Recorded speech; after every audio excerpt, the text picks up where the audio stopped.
Hello, and a warm welcome back to the Creative Resistance podcast. My name's Scott Cassidy, and in this episode you'll find me chatting to a bona fide, brilliant guest, the incredible Dani Larkin. Now, Dani is Belfast-based.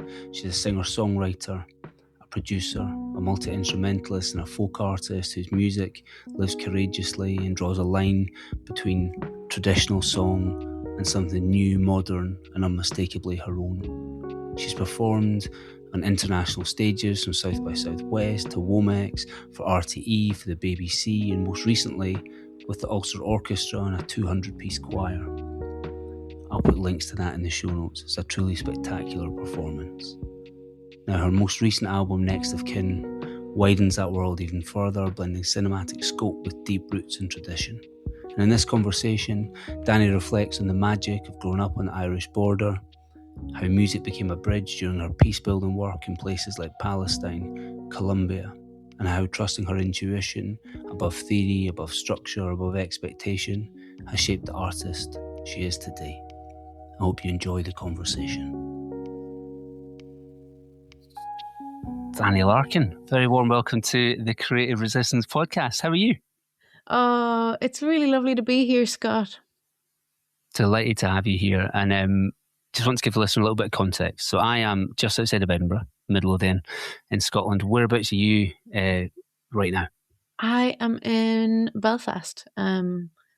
Yeah, so we're not too far apart, really. You know, Not too far. So it's Belfast home now. Is that where you live and work? Between Belfast and Monaghan, really. Monaghan's just on the other side of the border. It's where my family live, and Belfast is kind of, home from home, but the road is really home. You know yourself, Scott. Yeah, you must be out and about a lot. Belfast's a cool city, though. I really love Belfast, and it's I think it's a lot of similarities. So obviously, Belfast and Glasgow have a similar kind of vibe. Just to give that sort of Scottish. Yeah, they really do. Although I have to say, I lived in Scotland for a very short period of time, and the winter is really long.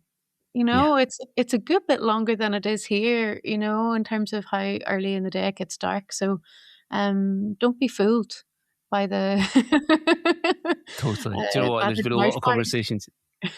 Yeah, there's a lot of conversations here this week about how nice it is that it's a little bit light in the morning and a little bit light in the evening, because it's just been a long slog to get this far. So honestly, this podcast and these conversations has been really helping me get through. So I'm delighted that you're here tonight to chat through all things creativity. We'll do a bit of a deep dive into your latest album, Next of Kin, which, am I right in saying, came out just over a month ago? Just over a month ago, yeah, which is wild, really, really wild. Yeah, it'd be a good place to start, actually. How has that process been? Because am I right in saying that the previous records kind of came out post-lockdown and the world was a very different place? So how's the last month been since you've kind of gifted it to the world? Yeah, it's really funny because I put out my first record in lockdown. This almost feels like a first record to me in a lot of ways. But it's been so incredible, I just had a collaboration with the Ulster Orchestra.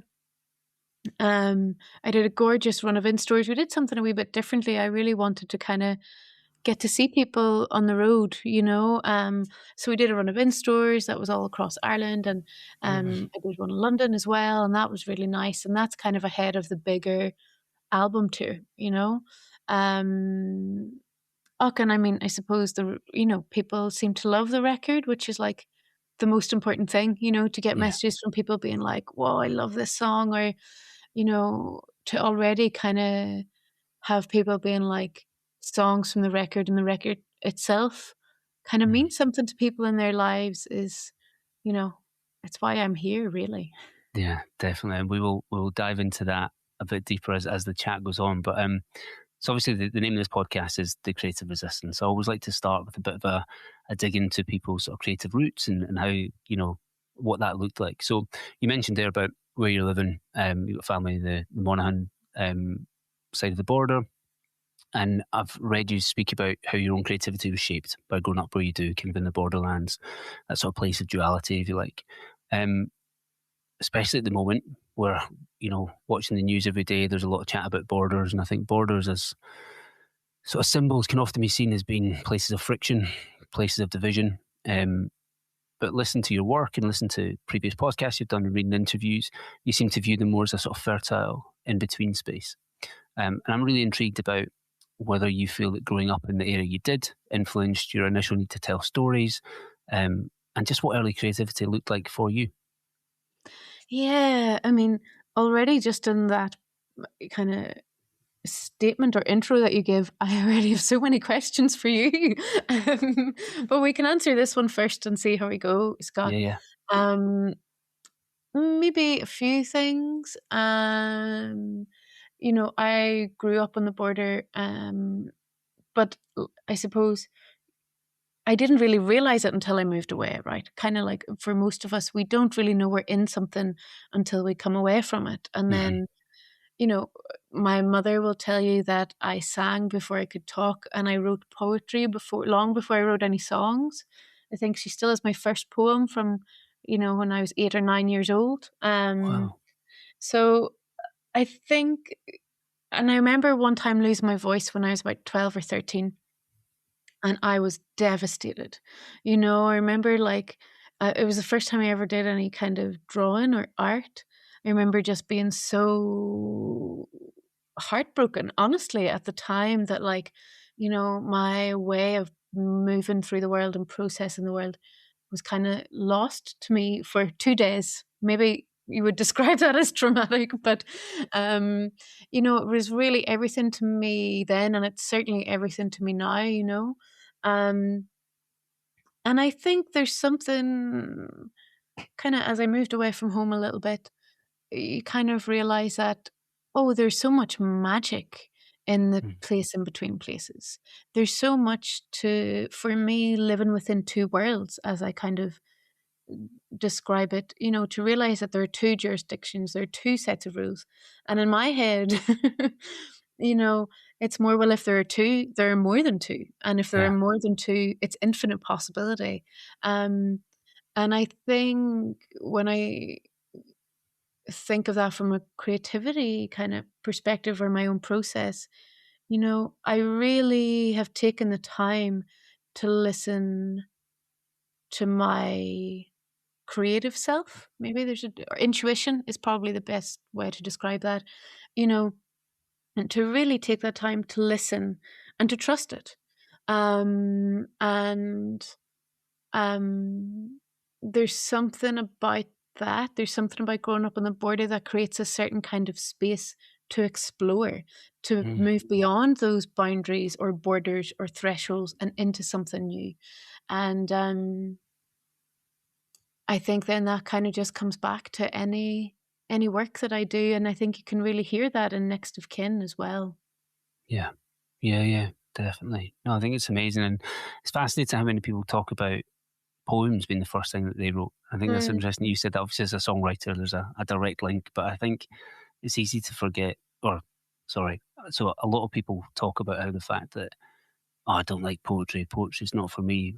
But without fail, it's the thing that we all revert back to for the big occasions, isn't it? Whether it's birthdays or funerals or weddings, everything is marked with a little poem. And I do think there's something in that kind of, it's in our bones, that kind of original method of storytelling. And I love the lineage between the poet and the singer-songwriter. So did those poems become lyrics for you, or was it just was it two separate processes? I think they're lost to the world, other than maybe the ones that my mum has somewhere in the attic. It's not something that, it's something that I do for myself now, which is really beautiful practice. And actually, in terms of poetry, my preference is one-line poems, to write one-line poems. And I was either at something or on a radio, I can't quite recall, but someone had just said poetry is feeling, and I was like, wow, okay, so that's going to keep me going for the next 10 years, Yeah. And that's the kind of, kind of breaking down the different elements of prose, and describing what each of them were for, and that poetry was for feeling. And so for me, songs and the songs that I write are just extension of those poems in a more lyrical way, And so while I don't share my poetry with the world, I share the song, which is the lyrical aspect of that, and the sonic aspect of that, which is something I'm so in love with, actually. Yeah.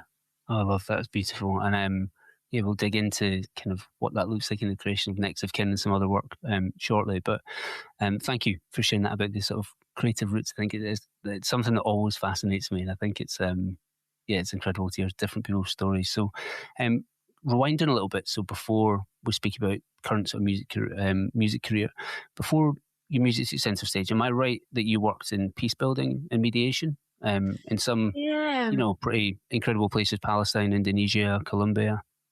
Is that Yeah, for a right? very brief period of time. But I suppose the main kind of takeaway from that time is all of that was based and rooted in music, all based in songwriting, based on improvisation. And that kind of really, even just when we were talking about what is possible or moving beyond a kind of border liminal space, to kind of be in that world where like all people want to do is show up and communicate, and music is the way to do that. And to, walk into a room full of strangers and then come out 2 hours later with half an album written with people, like it's so powerful. I really, you know, for me, music is one of the most present mysteries that we have. And in terms of how it connects us, how it transforms us, and for that period of time in my life, like I really learned the power of that in a way that pushed me to make, my kind of reason for leaving that world was, well, if I am holding these spaces for people, I need to hold space for myself and explore this for myself. And, that was kind of the tipping point. But at the same time, it meant before I was kind of the touring artist that I am now,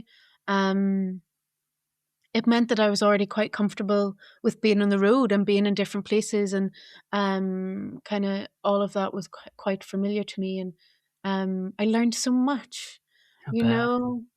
Yeah. And Um, were you there as a musician, or was that a tool that you chose to use within those settings? that is a good question that I maybe need to read my diary entries of the day, Scott. But I think, beginning my facilitation training began as a music facilitator. So I Okay. learned the necessary kind of skills, I suppose, of living in conflict zones. Um, and then my sense as a musician grew from that, which is funny now, being completely on the other side of it and kind of, you know, almost looking at that time and being like, wow, this is in the music industry, we really separate those things out. But in my head and heart and mind and soul, it's all music. It's Hmm. all the same. We're all, just because people aren't walking in and buying tickets in those environments, it doesn't mean it's any less important or incredible or transformative, Yeah. which is also what I hope people get from my gigs when they do buy tickets. Yeah.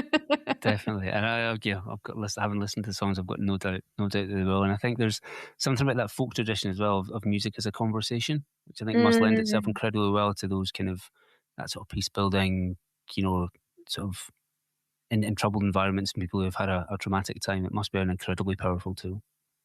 Yeah, and I suppose it's maybe important to say that like most of this places and spaces that I worked in, there wasn't a common language, so it's all Okay. music, so and I don't actually read or write music. So, it's a very open creative process is what I would say. It's a process of Mm. creativity, perhaps even to move beyond the music element of it. The process of creativity and exploring that is for me deeply fascinating. And it just so happens that my ears really love the sound of strings, Yeah. you know. I love that. Yeah, definitely. I always think it's fascinating when you do speak to musicians who don't have that kind of grounding in reading and writing music, and I wonder whether there's a freedom that comes with that, and an Mm. ability to express yourself more creatively and think outside the box a little bit.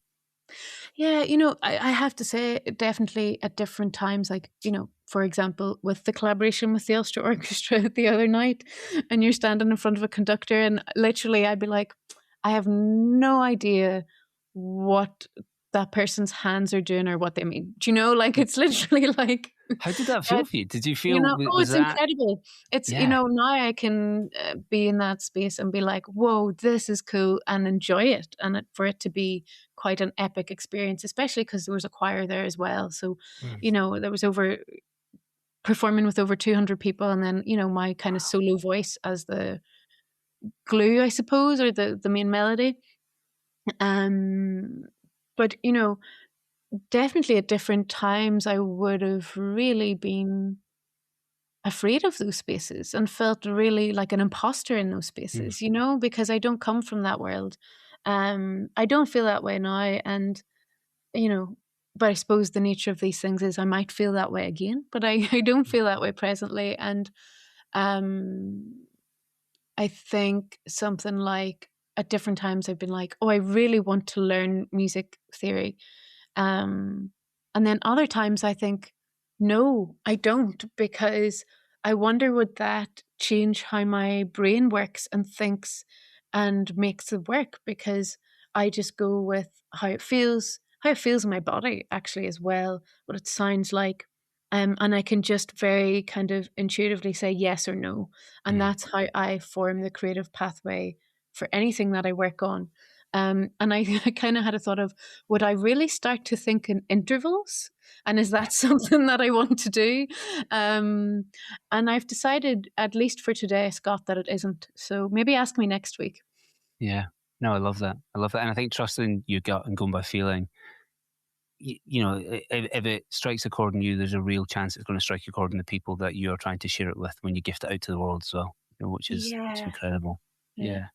And that's all I Ah, have to go on, really. It's and it just comes back to trusting the music, mhm. in all of it. And I'm really grateful for that. Yeah. I saw the performance you were speaking about earlier on your social media today, and I will put a link into it in the show notes because it was incredible. With the orchestra and the choir, like just fantastic. It must have been such an awesome experience. Yeah, my mum and dad came up. It was a big night. It was a big night. And I mean, it went out on BBC One as well, which I kind of forget, those things. Because to me, it's like, you show up and you do the gig and you have a good time. Mm. And it's cool that people can watch it back and be part of that. Um, yeah, and I performed with the Ulster Orchestra before as well, with three songs from Notes for Maiden Warrior. So people can watch that too. And I've performed with the RTÉ Concert Orchestra. So, to kind of come from, songwriter beginnings to be able to fulfill aspects of orchestral arrangements is really cool. And also for me, that's not where that's not the end goal. The end goal isn't to perform with orchestras, as incredibly powerful and beautiful as it is. Um, you know, the end goal is to keep making work that is true and hope that it connects with people. So whether that is playing, you know, in an underground bar to 100 people, or, with a 200-piece orchestra and choir, it's just all about the music at the end of the day. Yeah.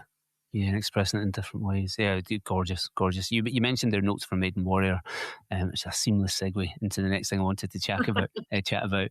Um, so I must admit, I listened to Next of Kin first, and then went back to listen to Mm. Notes from Maiden Warrior. And I'm always fascinated by doing that when you discover someone's newer work and then go back and you kind of sort of trace out that lineage, which I think is fab.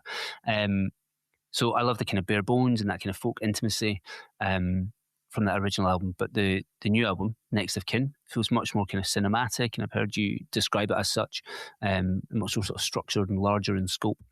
I know you've linked up with the producer. Is it Ruth? I got the name right? Yeah, Yeah, yeah. And again, I will put links and names up to Ruth O'Mahony Brady. I'd love to know more about the album. Just let's do a deep dive into the new album. The decision to step away from the safety of just sort of banjo and guitar, and also the structure of the album, that kind of sort of trilogy aspect. I'd love to know just a bit more about that whole process. Yeah, I love this record. And it's so cool to get to talk about it with people. Maybe the first distinction to make is that when I went into the studio to make notes, I wanted it to feel, when people put the record on at home, I wanted it to feel like I was in their sitting room with them singing a song. Yeah. I wanted to create that kind of intimacy. And the big thing for me with Next of Kin was, when people put the record on, I want them to feel like they're stepping into my studio, so that kind of formed what you hear now in terms of, it is this kind of, I wouldn't say big production, but like every emotion and element and curiosity was explored, from the beginning with Morning to the end with Danny Boy. And what can I say? I mean, I actually wrote about 90% of this record in my studio before I took it to Ruth. And Ruth is incredible.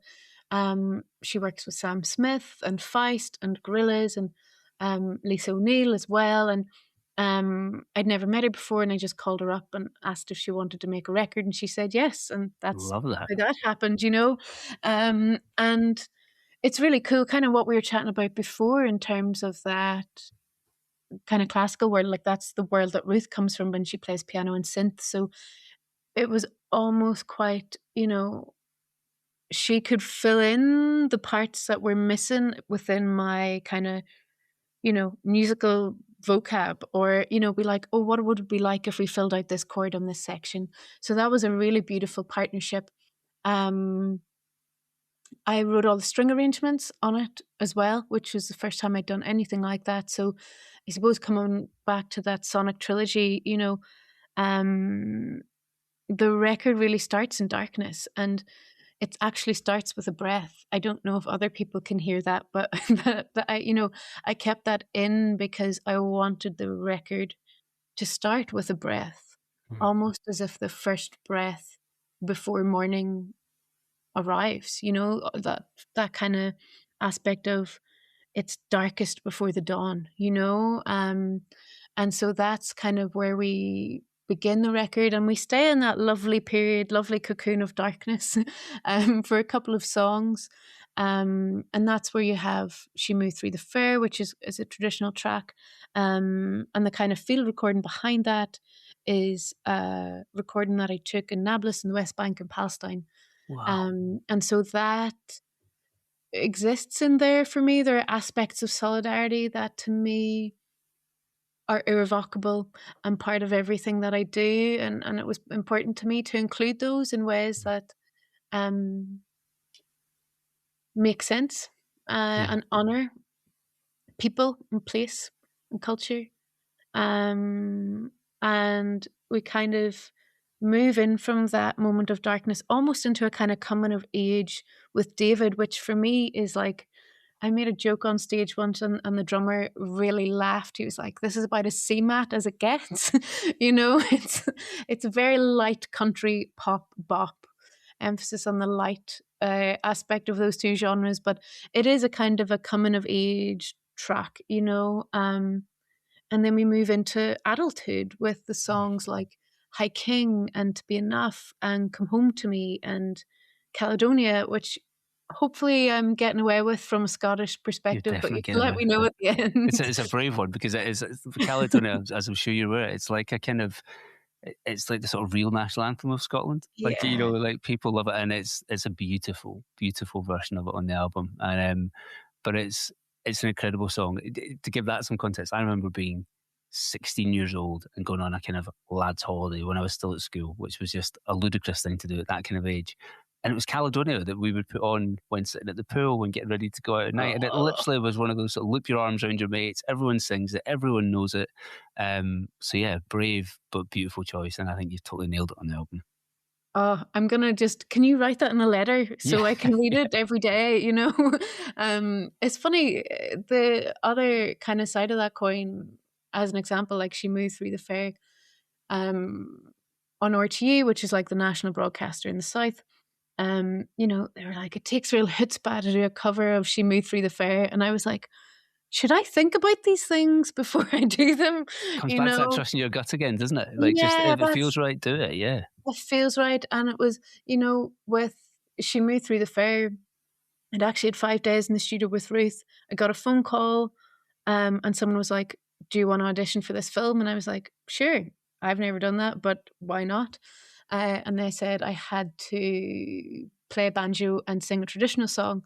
And I was listening to the work of Margaret Barry at the time, and I heard her version of She Moved Through the Fair. And then, I mean, the song on the record is close to 7 minutes long, and that kind of arrived fully formed. And then when I went back in for the next 5 days of making the record, I was like, this has to be on it. You know, I hadn't intended for it to be there, but that kind of intuitive gut reaction feeling in the moment was like, this has to be, it has to be there, you know?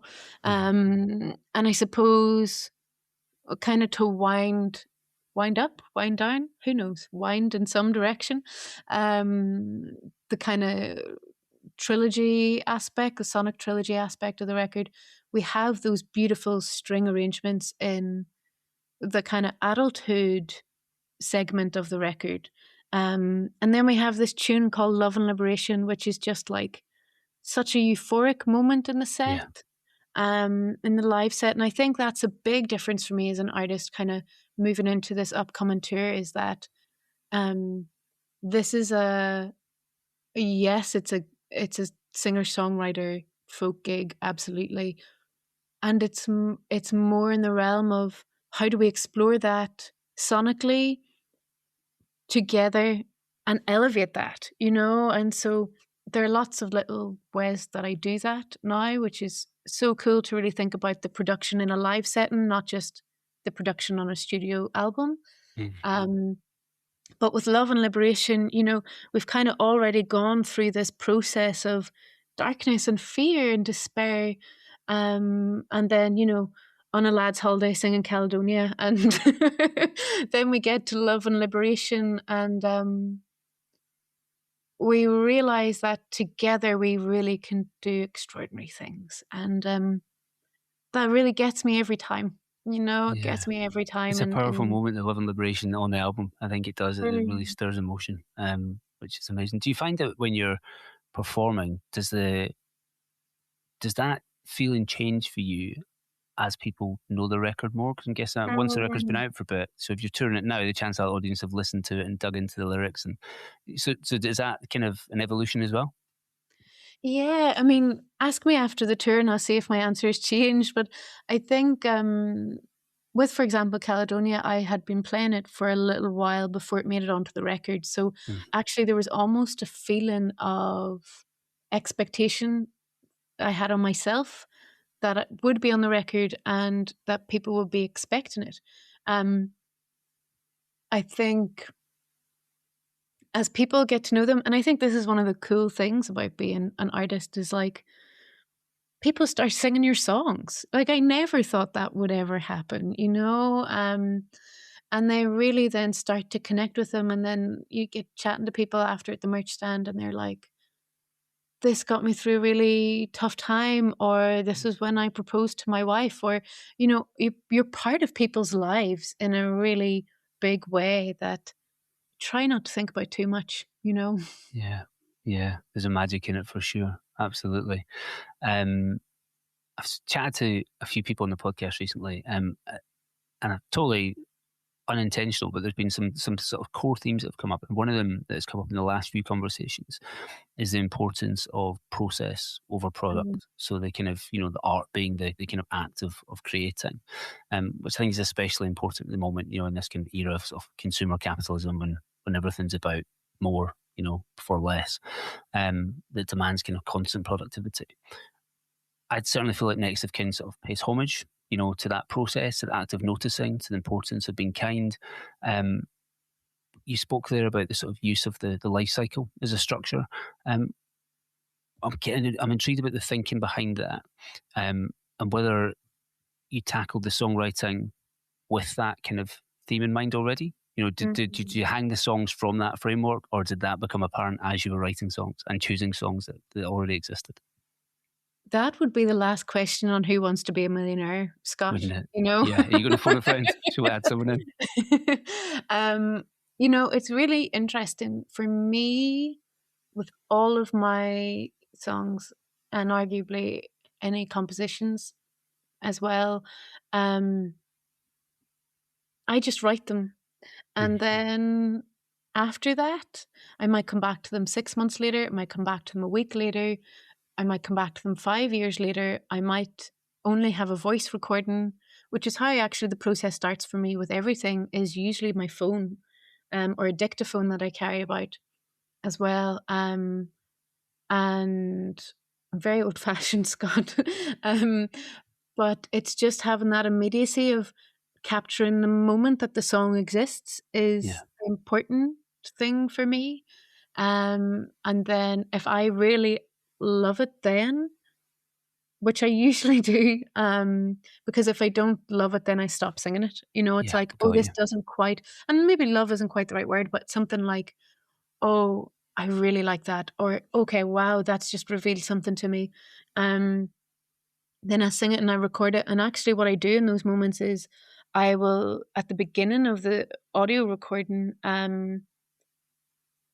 say what the chords are or the chord changes or the key, because there's just, I could write 5 or 6 songs a day. So when you're going back through everything, rather than listening by ear to try and figure out what I've written before, it's really helpful to just put it at the top of the audio. And then it's only when I create bigger bodies of work like Next of Kin and kind of have the track list together that I'm like, oh, that's what this means. Okay, wow. And that is astounding to me. You know, it's almost like time travel, you know. It's magic. Yeah, it really is, where it's like, I have no idea how these songs come to be, really, other than I write them and I sing them and I know that that's just how it has to be. And then I put them all together and I realize, oh, okay, this is what was going on, or this is the feeling I want to express or to share with people. And then when those things start to click into place, I end up having lovely conversations with people like you, you know? Oh, lovely.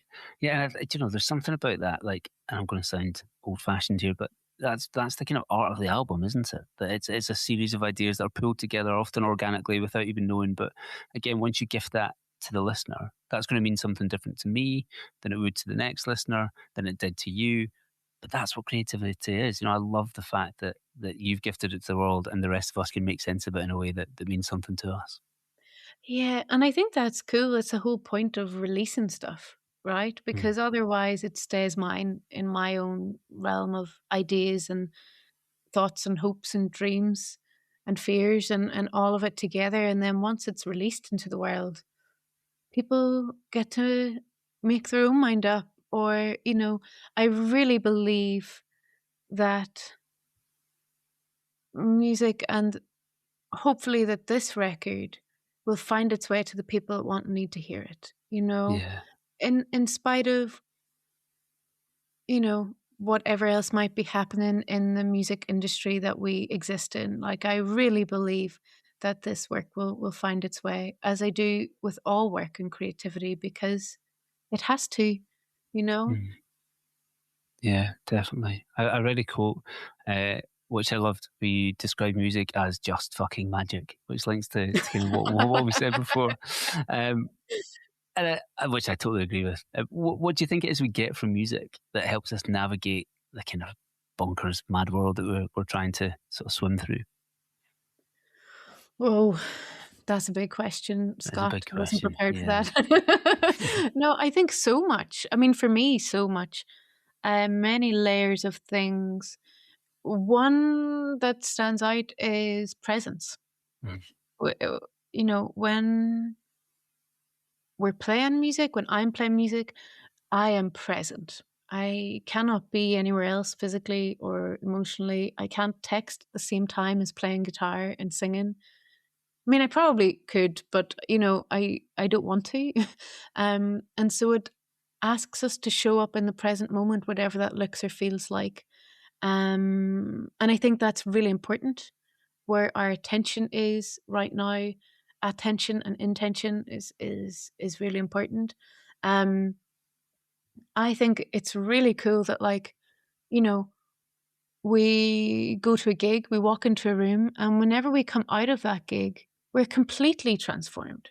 You know, we've gone through something together, we've experienced something together, and like some people might experience like, oh, that was a nice song, or I really like that, and other people might walk out and go, wow, like my biggest life choices were all made at gigs. Like I remember going to a gig, an artist called Waltz Bird. She has a new record out this year as well. It'll be later in the year. And I remember going to a gig of hers in Dublin, and I had an offer to go and study teaching in Cambridge. And I remember going to her gig and standing in the front row and being in the toilets after and thinking to myself, I cannot do this. I cannot go and be a teacher and teach children what the government thinks is appropriate for them to learn, you know, and that was literally it. And I made that decision based on going to a gig, you know. Some of us walk away completely inspired and choose to do something entirely different with our lives. Some of us choose to see creativity for the value that it gives us in terms of heart and mind and soul and all of it. And yeah, I really like music. I'm not sure if you can tell. Yeah, it's coming through. So definitely getting that idea. But do you know what? And like, I can't remember who I was chatting to recently. It wasn't on the podcast. It was a friend of mine, and we're having a conversation about how it's difficult to trust people that are like, yeah, I just don't like music. You know, you get people, what do you mean you don't Mm, like music? You know, kind of, I don't like music. Like, I don't understand how that's a possible thing, because it's so varied, it's so vast, it's so kind of evocative, depending on the mood you're in, depending where you are. And like you say, like it's inspirational and transformative. So yeah, anyone that's listening, don't trust anyone if they don't like music. You have to like music. just trust me and Scott. Yeah, I think that's it, exactly. Just really, isn't listen it? to us. Definitely. Definitely. Um, honestly, I will link to obviously Next of Kin and other work that you've done, because it's a truly exceptional album. One thing I was going to mention as well when you were talking about, you know, trusting that gut feeling and pulling it together. Something that's really interesting is that you don't see people do is putting other people's songs in between their own, especially classics like, you know, like Mm, Caledonia and stuff like that. Did that feel brave to you, or did that just feel natural? I hadn't thought about this before. I think maybe necessary, Okay. you know, not in a like strict or stern sense of the word, but like that's just how it needed to be in order to make sense, make the record make sense. Like the first song is also a version of Morning Has Broken, Yeah. you know? So, and having those little things nestled in there, you know, there are also aspects of my identity and who I am as an artist as much as my original work. And so for me, it almost felt like, you know, it made sense to do that. And I know for a lot of Irish artists, they almost tend to do a full record of traditional songs or Hmm. folk songs because, well, we have so many of them, you know. And also people really connect with that in a diaspora that is so much larger than ourselves. Um, I think for me, what felt important was like to showcase my work as existing alongside those songs and airs that have existed for hundreds of years, but to place them within the contemporary kind of setting, you know.